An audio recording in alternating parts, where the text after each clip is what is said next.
Hello, everyone. I'm Pamela Rickia from livingjoyfully.ca, and this is episode number 354 of the Exploring Unschooling podcast. I'm joined by my co-hosts, Santa Brown and Erica Ellis. Welcome to you both. Hello.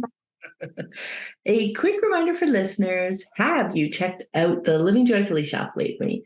You'll find books, coaching, courses, including navigating conflict, which aligns quite well with the rule we're exploring in this episode. But before we get started, we do want to remind everyone that with this Unschooling Rules series, we use the word rules in quotes to draw attention to the fact that there is no such thing. It can definitely feel easier to reach for a set of rules to follow, especially when we're learning something new. We feel like we got to start somewhere. But we want to offer you space to look within, to find what makes sense to you, what makes sense to the individual members of your family. Because truly, there are no unschooling police. Nobody is going to drop by your house and give you a grade, failing, A+, passing, nothing like that. Our goal with this series is to explore these apparent rules and cultivate an environment for self-discovery, inquiry, agency, and growth. And Anna, would you like to get us started? I would. Okay. So a few months back, we asked the network members to tell us about any of these unschooling rules that they've been bumping up against. And the idea that unschooling families should never divorce, that they should stay together at all costs, came up for quite a few. And so while I actually never really encountered this one out in the wild, I'm super excited to deconstruct it. You know, something we talk about a lot is that there is never one right way. Life is complex, and so are relationships.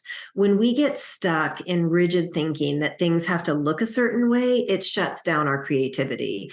And it can also leave us feeling stuck, and that's not really a place to learn about ourselves or about the people around us. And I think with this one, there is a lot of outside noise. So there could be cultural, religious, familial ideas at play. And so it's important to really deconstruct that for yourself. You know, are these ideas serving you, your children, your family? And as for why it's believed to be an unschooling rule, I'm guessing that part of it comes from it being easier to have one parent more available to the kids, that somehow two parents in the same house is best or better. I think having that can make some things easier, but there are so many creative families out there finding ways to make it work, and not just work, but creating environments where everyone thrives, be it with two working partners or single parent homes. And again, you know, our creativity opens up when we get out of that boxed in right, wrong thinking and let go of the outside judgment. And I think it's important to watch for that internal judgment too, because we can be really hard on ourselves when things don't go according to plan. But life is about learning, growing, pivoting, and really it can't be predicted or planned for as much as we might try. A marriage ending doesn't need to be seen as any type of failure, but it could be viewed as a recalibration based on who everyone is now and what you've learned along the way. Yeah, that is so true, Anna. I mean, my impression is that at least some of the concern around divorce comes from one parent contesting unschooling in court, insisting their kids go to school. Unschooling can be a source of contention when it comes to divorce, and it can be challenging to explain how it works to a judge. The kids may then experience two big life changes out of their control, no longer living with both parents and going to school. Yet, as you said, Anna, divorce doesn't need to be seen as a failure, but can be seen as a transition. And if we keep our relationships with our kids at the forefront, focusing on connection and validation, we can help them move through it alongside us. You know, that team again. We've also spoken on the podcast before about how much of the unschooling ethos is about relationships and how even if the kids go to school, we don't need to change how we parent, right? All of a sudden becoming like teacher proxies at home, insisting on homework completion and insisting on high marks and studying all the time. We don't need to bring school home. We don't need to judge our children by their grades, even if they go to school. So when we can release these fears about the future, we can more clearly see our family and our relationships as they are now and creatively explore new possibilities around what those might look like moving forward. Yeah. Yeah, I think this rule is really interesting. And it makes sense that people are looking for a rule and for the one right way, because it can make life feel easier if there's certainty. But as we've talked about with all the unschooling rules, it's just not true. There just isn't one right way. And so context comes into play. Individual people who are all different involved in the situation do too. And I think another part of this belief about never divorcing relates kind of to our always be happy rules episode that we had, like the idea that having two parents in the home with children is the best environment for them. And we should somehow be able to control all of the factors. We should be able to make our relationships great if we could just do everything correctly. But it doesn't take much thinking to see that there isn't a way to control everything. Two parents in the same home is one possibility, but it's not always going to be the possibility that works or makes sense in every family. I mean, these are real people we're talking about, and relationships are complicated. And so I think the two parent expectation really is just one of those cultural images. It's more like a fantasy vision of a family rather than reality, which has so many more layers and so much more nuance. It's like thinking that our real lives should look like someone else's Instagram highlight version of life. And if we're comparing our real families to this idealized vision, that's when all of those fears can come up, like you were saying, Pam. But divorce doesn't automatically mean that the kids have to go to school, and kids going to school doesn't automatically mean we can't have connected relationships with them. There are so many ways for things to work out. And I love applying the no one right way idea to this topic because, like you were saying, Anna, it just gets us to that more open, creative place. If things aren't feeling good, what are the options? What could our lives look like? Can we make adjustments? What are all of the possibilities?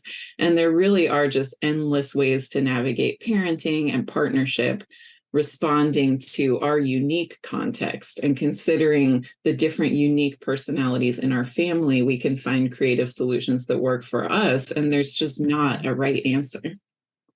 Oh my gosh, it's such an important reminder to not compare our inside to someone else's outside. That idealized Instagram family isn't real, even for the ones that you know and see. That's just such a tiny slice. Staying focused on the real relationships in front of you will give you the information that you need. And I think it is a good point, Pam, about parents involving unschooling in custody discussions or court proceedings.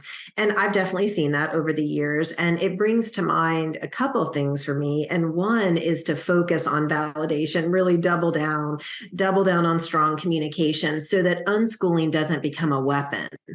And as you said, letting go of the fear around school, because you can still absolutely have strong connected relationships when your kids are in school. And once you've released that fear, that set outcome, it again just opens up the creativity, a better chance at getting to the underlying need of whatever your ex is saying and talking to your kids about what they need. And just it leads us to finding solutions that feel good to everyone as best we can. Because, and I, when you're talking to people about it, you just feel the weight released, because it's like, it's that, but what if we can't unschool? What if we can't? And that's where you're stuck. But gosh, just releasing that fear of, what's important is our connected relationships. What's important is having communication. Feels so different and is much more in your control too, like what the type of relationships that you can have.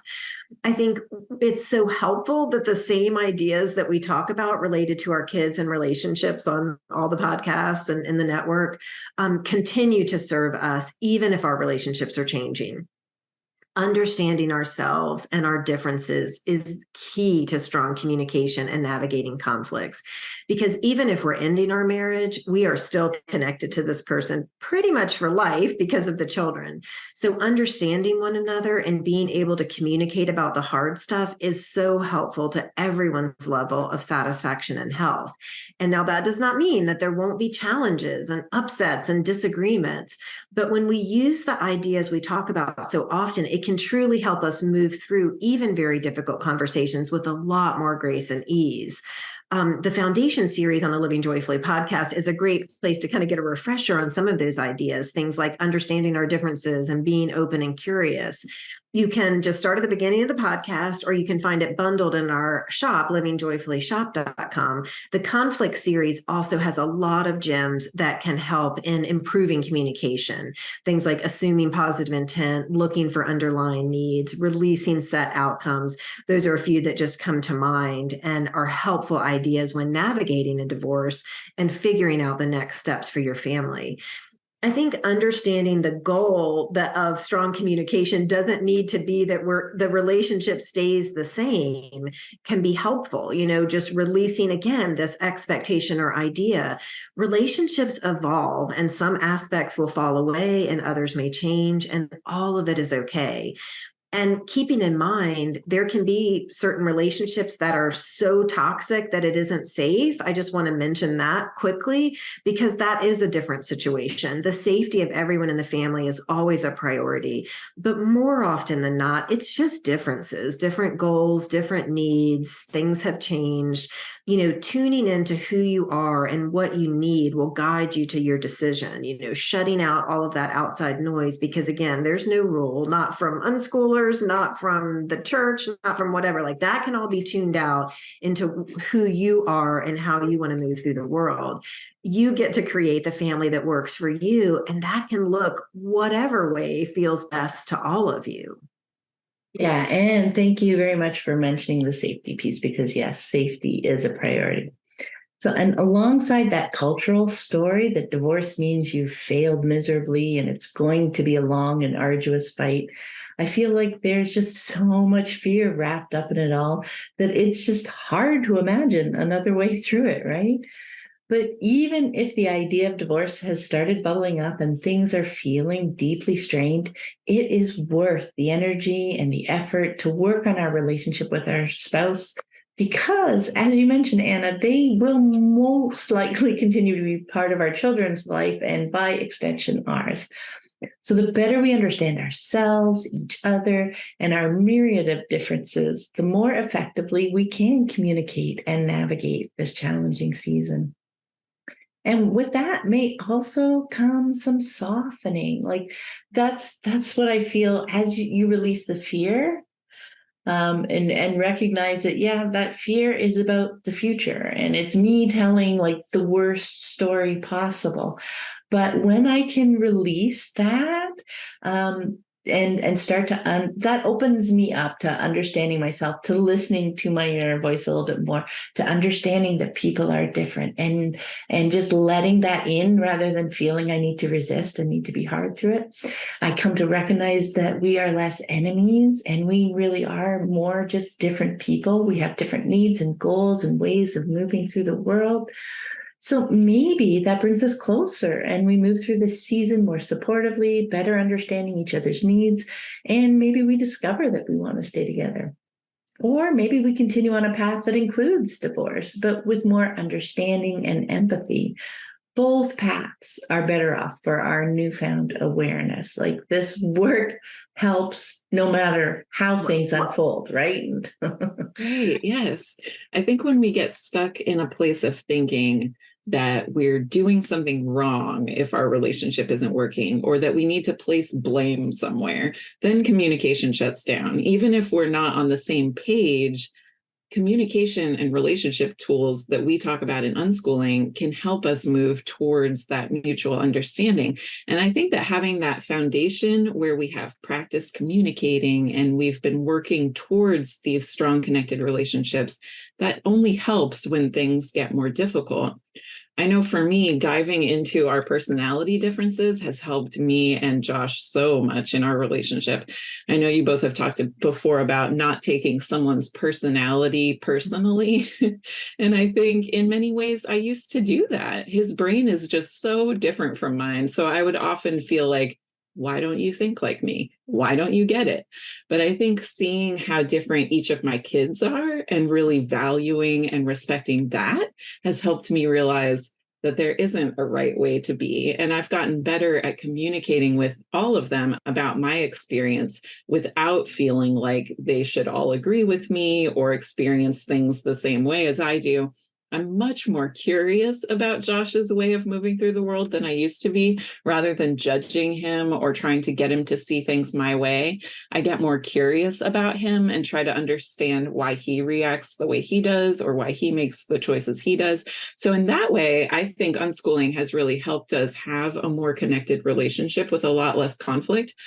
And since we really focus on problem solving and win-win solutions, I just have a lot of trust now that no matter what comes up for us, we'll be able to figure it out, whether that means we're staying together or not. It doesn't feel scary to me because I know there are always so many possibilities when we're staying open and curious. Right. And I think that energy that we bring to the situation is so important, letting go of the fear and tuning into the people involved, including yourself. We can rewrite the story of what divorce looks like. And I really think that can be kind of the final shift. Like we rewrite the whole story of divorce and recognize that it can be about supporting each other on our best paths, just like we do with our children. We can offer that to our ex and to ourselves. Once we get out of that win-lose paradigm and have the tools to communicate, even through the tough conversations, we can move to a place of supporting each other, wanting the best for everyone, and creating a new normal. And again, that doesn't mean it'll always be rosy, but it can certainly be better than staying in a relationship that isn't serving you, where you don't understand each other and aren't able to have any kind of conversations. Our culture really sets up these kind of strange polarizing ideas that are so extreme. You should stay married forever, or it's a failure, or you can't have an amicable divorce. It doesn't exist. It's going to be hard. It's also extreme. And life is so much more nuanced than that. In my work with couples, I found that helping couples move through the transition of divorce to be really satisfying. They come in and they don't want it to be horrible, but they really have no model of that because our culture just paints this pictures and movies and friends and family, all the things. It's just all around these ideas, but it is possible and can work really well. And it's, of course, always better for the children. We can find a more amicable path, and it creates a culture of supporting every family member and pursuing their best lives. And in those conversations that I have with these couples, like there are hard conversations and there are hurt feelings. And I've had couples that are trying to do this where one partner has, cheated or been involved in other things. And you would think that's the scenario where it can never work, but it still can, because we can still have these goals of supporting each other and being there for the kids and figuring out a best path that feels better. But no matter how it's playing out in your family, trust in your why and in your knowing. There is not one right way. Tune out the outside noise and tune into your body and its knowing. That's going to lead you to the best possible path for you. Yeah, yeah.